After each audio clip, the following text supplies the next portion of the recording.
Joseph, you can't go to sleep feeling like this. I'm sorry for everything, and I know you need space, but I'm here for you. You don't need to feel so lost.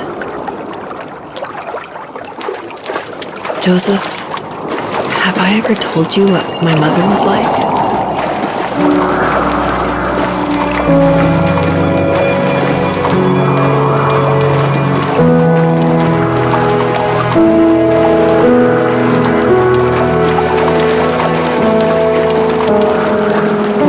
It's like not to have a mom at home, and you know how hard that made my childhood.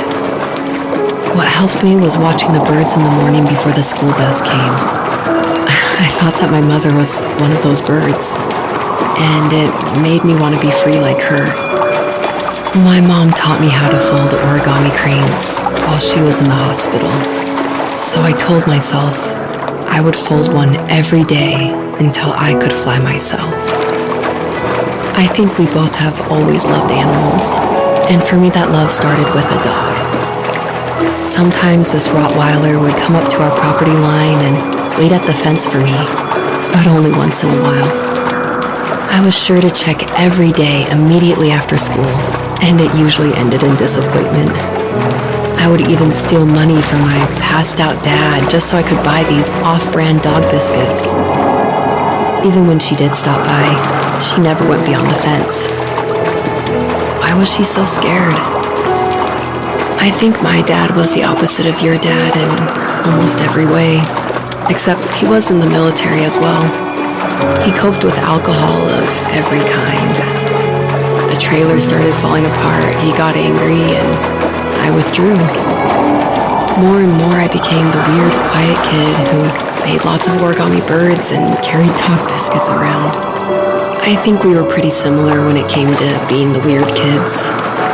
And that same sincerity in college was one of the reasons I was so drawn to you.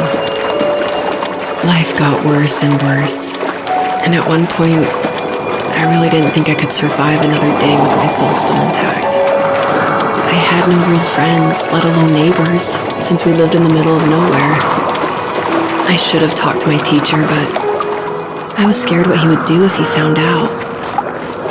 As I waited for the school bus one morning, I walked around until I found something in an abandoned shed. Something I can't put into words. I summoned courage I didn't know I had, and I broke into my dad's room and found the key to the shed where he had locked my bike. I'll never forget that feeling. The wind brushing by my ears as the sun rose over fields of wheat. I was flying for the first time. I biked as far as my legs could take me until I found a house that felt friendly and that felt like home. Those strangers helped me in so many ways. And if it wasn't for them, I wouldn't have found my foster family. And if it wasn't for my parents, I wouldn't have met you. You have strength, Joseph, and you're not as alone as you think. It's all just so pointless. Just waiting for life to happen. It's like having the home I always wanted is cursed out of my reach. The thought of being a parent myself, how could I do that when I couldn't even be a good son? I'm sorry, I know what you're saying. I just don't know how things will work out. These quiet hours will turn into years. We'll wonder which roads passed us by. Then we'll forge a new road together. Besides, I discovered for myself that one fateful morning where any hopeful road leads to. There may be thorns and mist, but it always leads to the same thing. And what's that? Family. I'm so glad that you're part of my family, Rachel. And I'm glad you're part of mine.